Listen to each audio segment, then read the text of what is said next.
World leaders from nearly 50 countries gathering in Jerusalem, marking 75 years since the liberation of the Nazi death camp Auschwitz. And this year's theme, fighting anti-Semitism. Anti-Semitism and racism are malignant diseases that destroy and tear apart societies and nations from within. And no democracy is immune. Israel is not compensation for the Holocaust. And Israeli Prime Minister Benjamin Netanyahu stressing the importance of never allowing history to repeat itself. Our hand is extended in peace to all our neighbors, even though we deeply, deeply appreciate the great support of our friends, to always have the power to defend ourselves by ourselves. We have learned that Israel must always remain the master of its fate.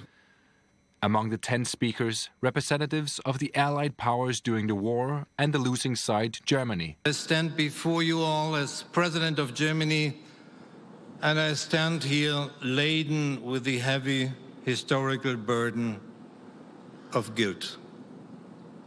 Yet, at the same time, my heart is filled with gratitude. Gratitude for the hands of the survivors stretched out to us.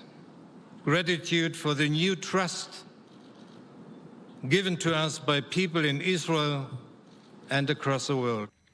Vice President Mike Pence, leading the U.S. delegation, used his address to call on the world to stand together against the biggest enemy of the Jewish state.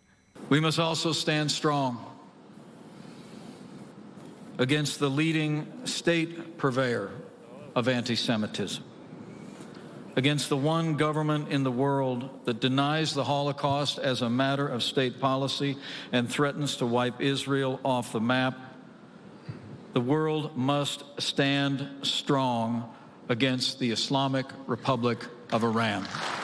Russian President Vladimir Putin, caught in a diplomatic row with Poland, spoke out against the atrocities committed at Auschwitz and the Soviet Union's role in ending the war. The memory of the Holocaust will only become a lesson and a warning if it is comprehensive and integral, with no cuts or omissions. Regrettably, right now, the memory of war and its lessons fall victim increasingly often to short-term political interests, which is absolutely inadmissible.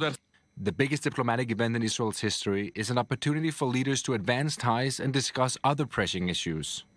But today, the world honors the millions of victims of the Holocaust.